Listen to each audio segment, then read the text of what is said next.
This is part 2 of the FEMA Pre-Disaster Mitigation Grant Program Planning Grant webinar.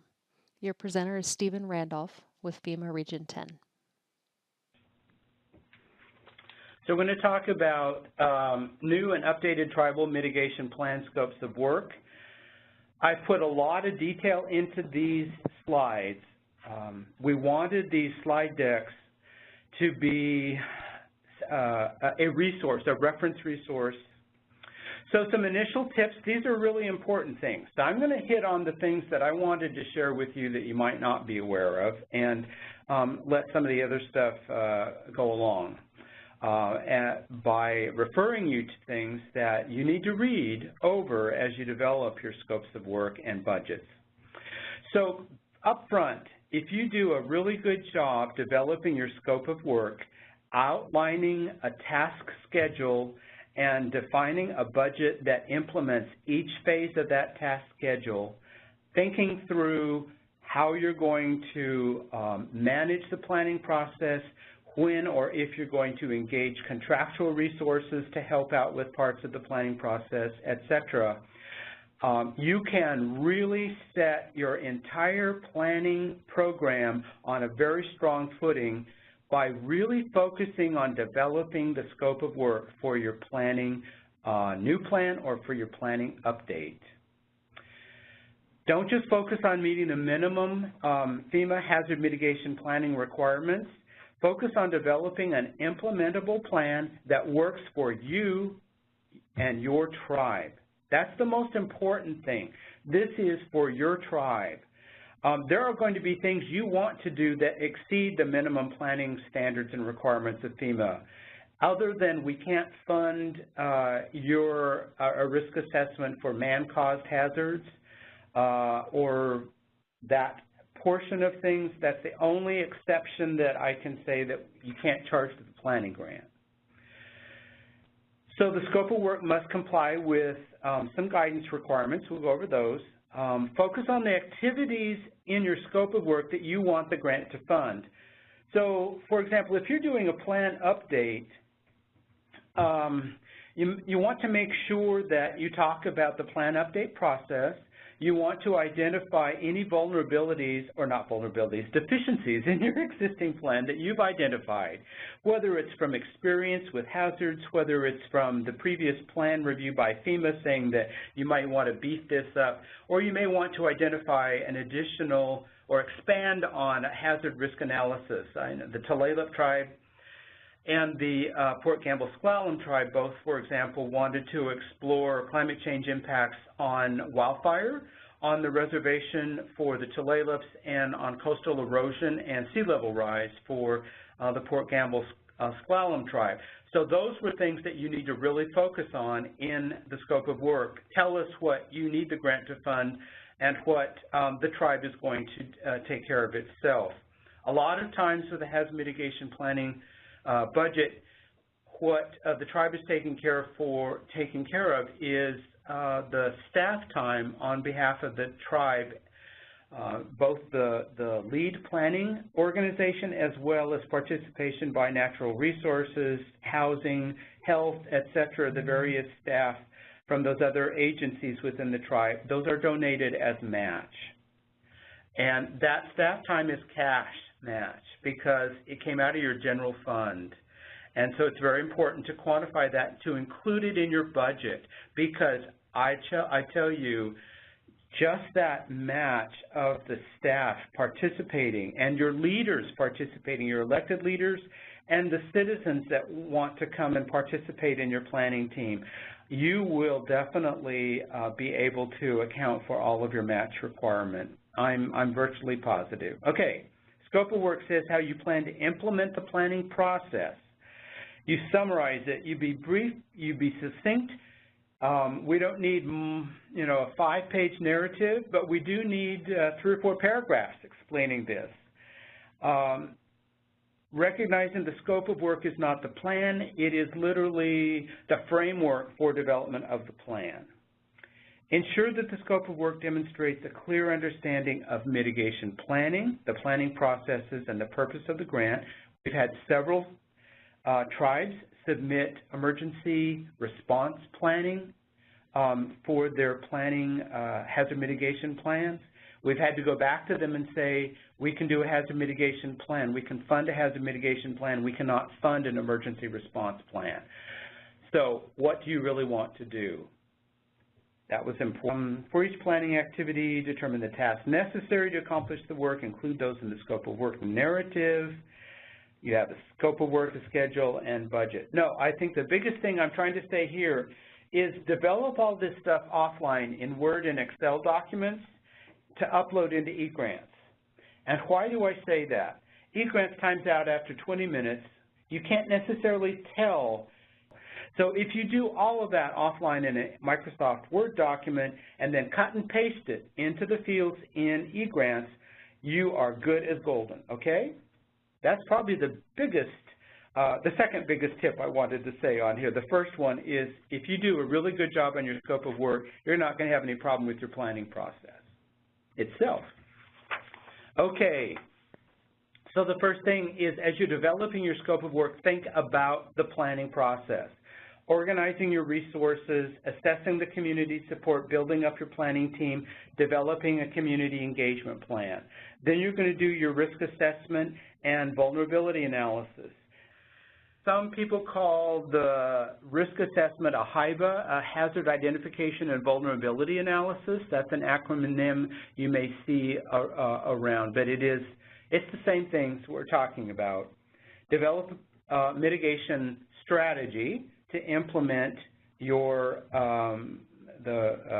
the issues that you have identified and how you want to address those.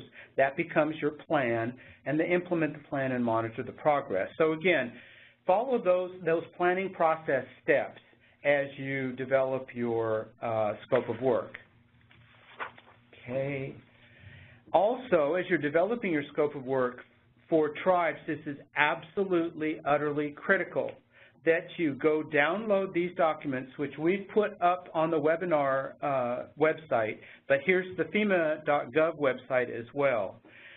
You must use the Tribal Hazard Mitigation Plan Review Guide that will tell you exactly what has to go into the plan and therefore how you write your scope of work to meet the minimum standards and requirements for complying with the federal regulations for tribal hazard mitigation plans. There's a policy that goes through things fairly quickly. There's a fact sheet that's really short, 1 or 2 pages. The bulk of what you're going to need to use is the Tribal Mitigation Plan Review Guide. Promise me one thing. You will not develop your scope of work and budget until after you have read through the Tribal Mitigation Plan Review Guide. Once you do that, I think you will find that you can develop a scope of work that works, that will be eligible and defensible very easily. You must also comply with the Hazard Mitigation Assistance Guidance, which tries to reflect the Tribal Hazard Mitigation Planning Guidance. So they're mutually compatible. It's just that for the Pre-Disaster Mitigation Grant Program, these are the parameters that apply for putting a sub-application together, and they include scoping narrative, scope of work, schedule, cost estimate. There's required components, there's considerations for management costs, and the like. So refer to those, and you should be aware of this document anyway. This is the current effective guidance for all hazard mitigation grant programs that FEMA administers. So you should have this in your electronic bookshelf. So now you're going to develop the scope of work. Well, if you kind of want to think about the scope of work like a newspaper article, the who, what, when, where, why, and how is very important. In the context of the planning process itself, the phases of the planning process that we talked about, organizing, looking at existing plans and reports, developing your risk assessment, vulnerability analysis, etc. Looking at this in the context of the tribe's needs, the tribe's concerns. Those can be two very different things. Look at the context of the HMA guidance, the Tribal Hazard Mitigation Guide, and review policy. So the planning activities that are set forth, the planning activities that are set forth in the HMA guidance basically say that you have to have these elements in your scope of work, i.e. the activities description is the same thing as the scope of work. You have to identify the planning area. You have to identify how you're going to do the planning process. You have to state that you're going to address previous mitigation planning efforts, any deficiencies, etc. You're going to look at available data and risk assessment. You're going to identify if you need additional risk assessment information. You're going to state that you will develop a mitigation strategy following doing all of this, and that you will do a plan, you will adopt the plan as a legal binding document for the tribe. And at the end, there's deliverables, tasks, and schedules. Planning area, most of the time, it's going to be your reservation boundaries. In Alaska Native villages, this would typically also include your usual and accustomed area. The tribe can definitely plan for hazard mitigation on your usual and accustomed area as well, or on parts of it, or on lands outside of the tribal reservation that are owned by the tribe. We're not saying that you shouldn't do that. It's just that we ask you to define that. What are you going to? What is the planning area? Also, there's eGrants requires a brief community profile. Identify the proposed participants. Most Alaska Native villages, it is the village council, i.e. the tribal council, as well as oftentimes the incorporated municipal city council. If so, you need to identify that. That's where your letter of intent would come in, a letter of intent from the city of Old Harbor rather than just the Alludiac tribe of Old Harbor. As we identified, there are some tribal reservation boundaries that include incorporated municipalities, and one comes to mind is the city of Nespelem in the Colville Reservation here in Washington. You want to also identify on your planning team tribal agencies and offices and nonprofits that are active in your tribe as team members. Don't do this in the emergency management office. If it stays in the emergency management office, it will not have the support of tribal leadership. It will not get implemented. We require that this be a broad community engagement process. Are there any special districts that the tribe works with that are outside of tribal governance? Fire districts, water, utilities, irrigation, conservation district. And are there outlying settlements that for the tribe that should be represented? I worked with the Eastern Band of Cherokees in North Carolina, and they had 5 distinct townships, each of which had their own tribal hazard mitigation plan annex. And if this is going to be a formal multi-jurisdictional plan, which most of them aren't, we're also talking about adoption. And here's where he talked about the letter of intent from any non-tribal jurisdiction that will be adopting this plan as their own hazard mitigation plan. A lot of times you're going to see that the special districts that you're going to work with on your planning process aren't actually going to adopt the tribal plan because they're already a part of a countywide plan or a city plan, hazard mitigation plan off the reservation. This is kind of interesting. This is the match commitment. We talked about letter of intent, and what I was really trying to refer people to was letter of match commitment. Here's one from the Spokane tribe. Whoops, there we go. Now you can see it committing to their match to their tribal PDM grant back in 2016. Okay, the planning process.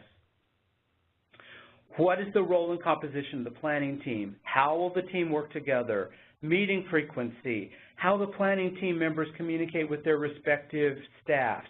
So, for example, you want the housing department to be involved with the tribe, but you want that the person representing the housing department actually goes back to fellow staff at the housing department and says, here's what we're doing.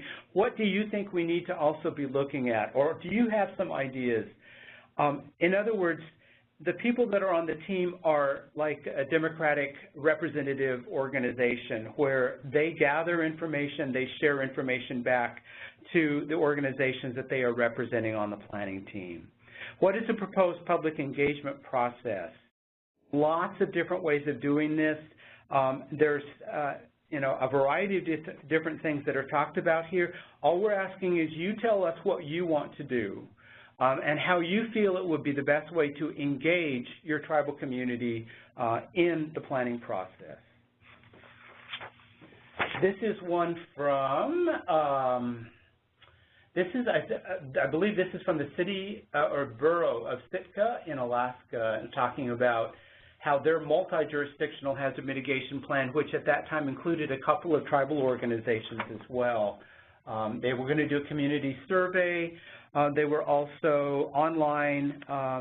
In that particular community, there was a lot of internet access and people used the internet regularly.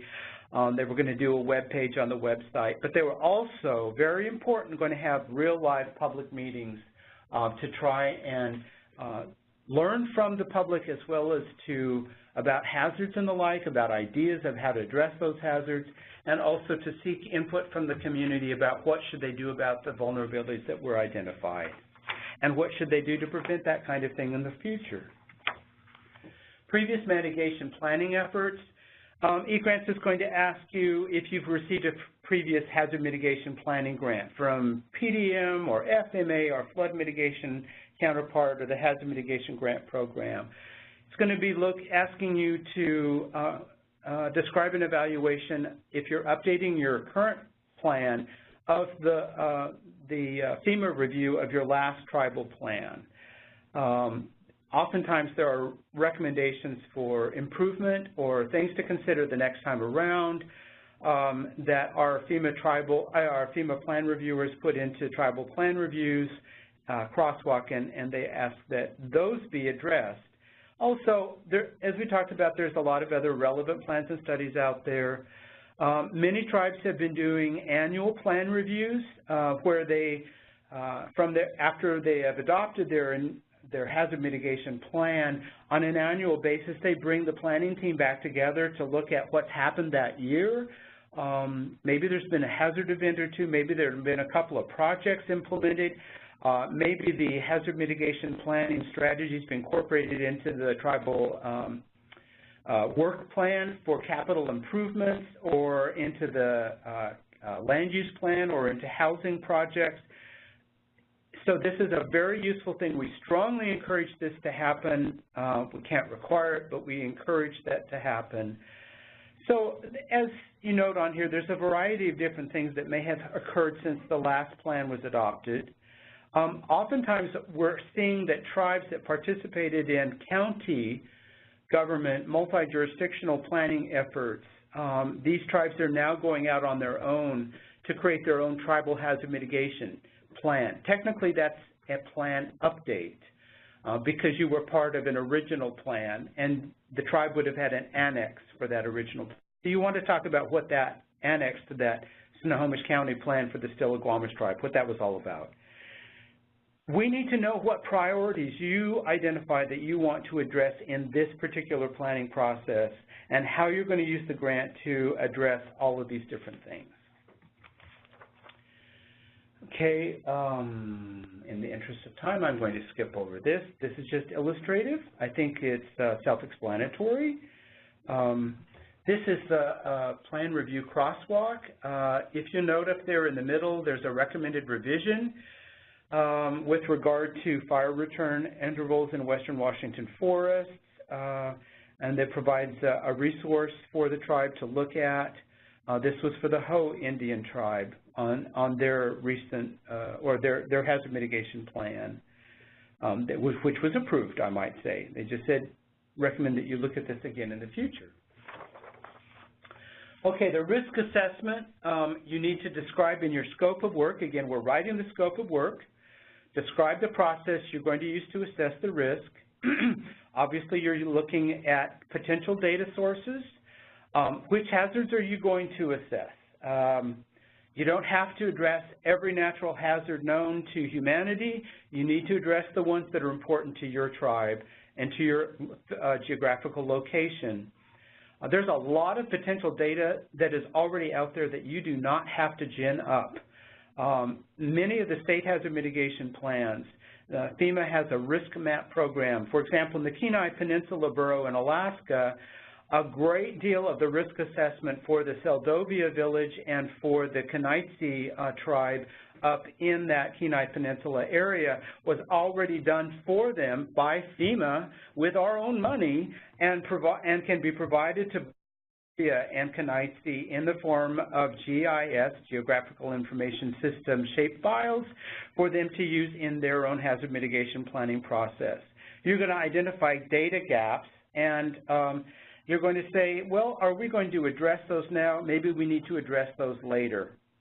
It's up to you.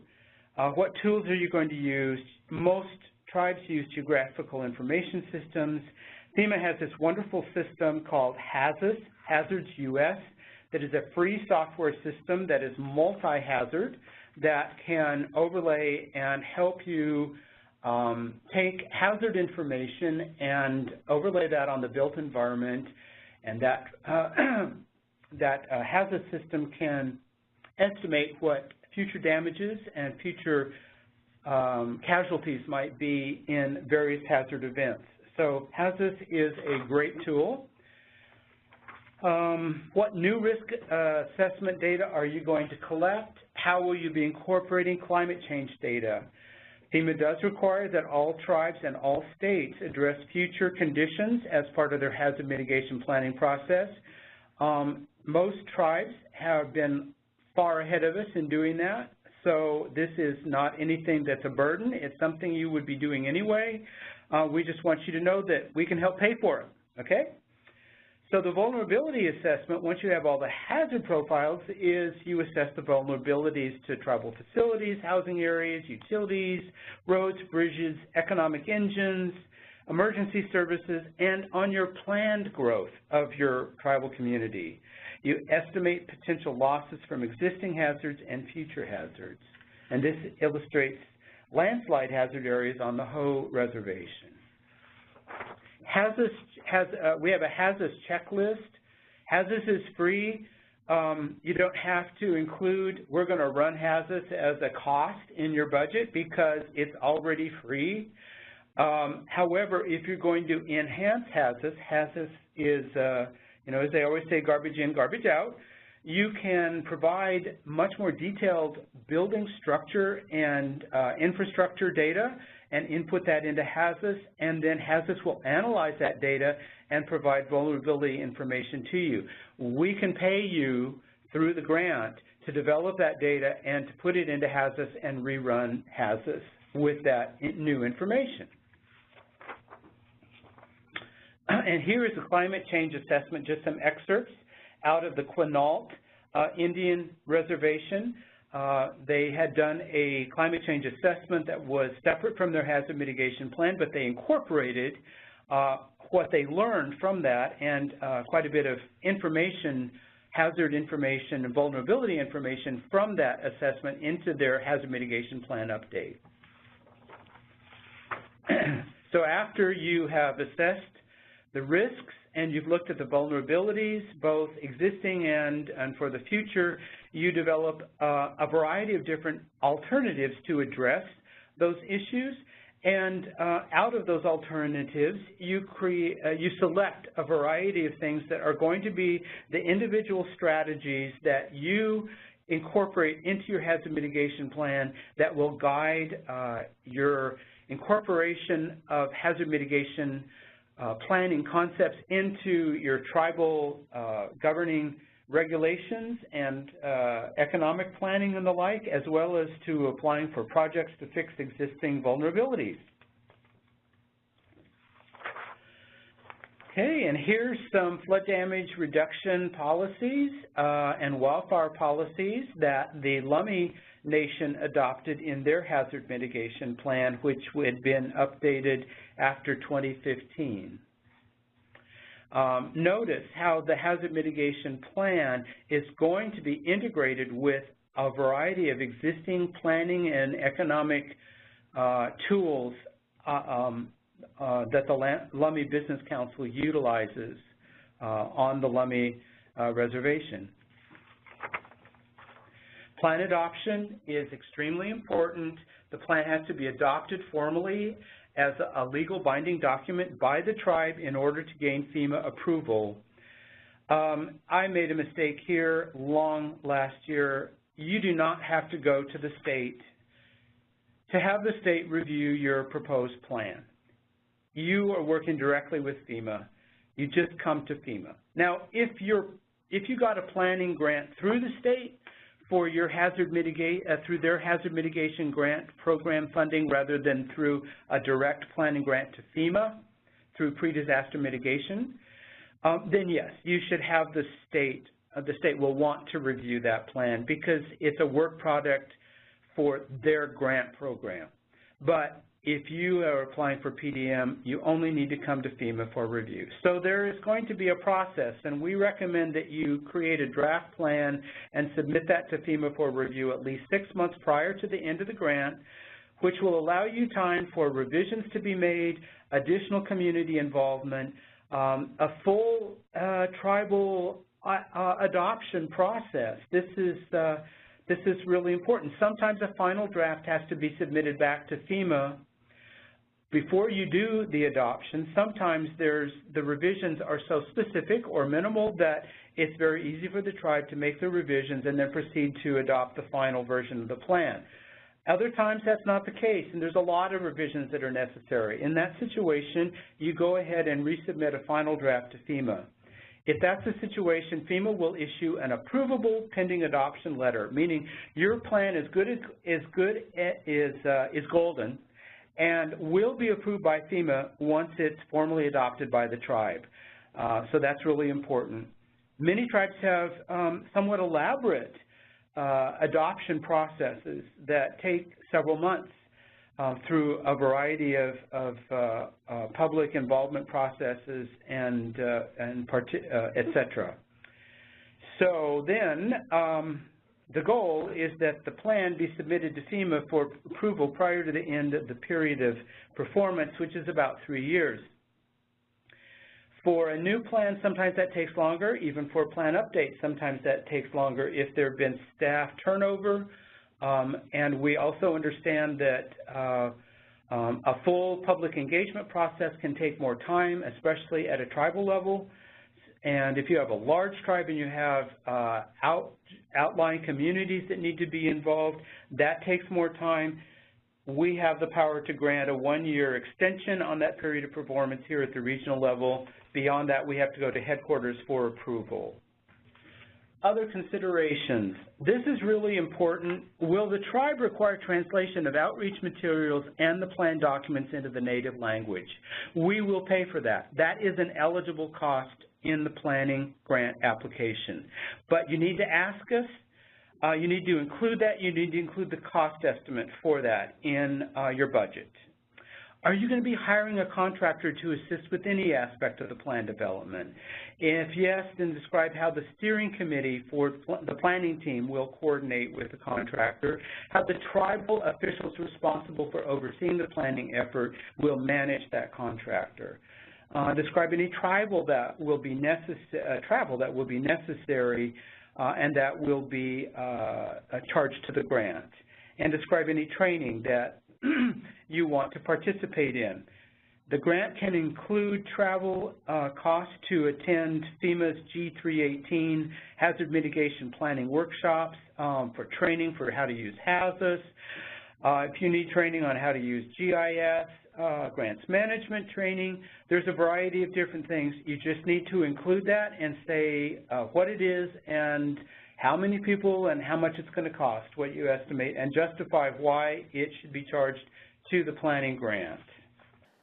Continued in the next section.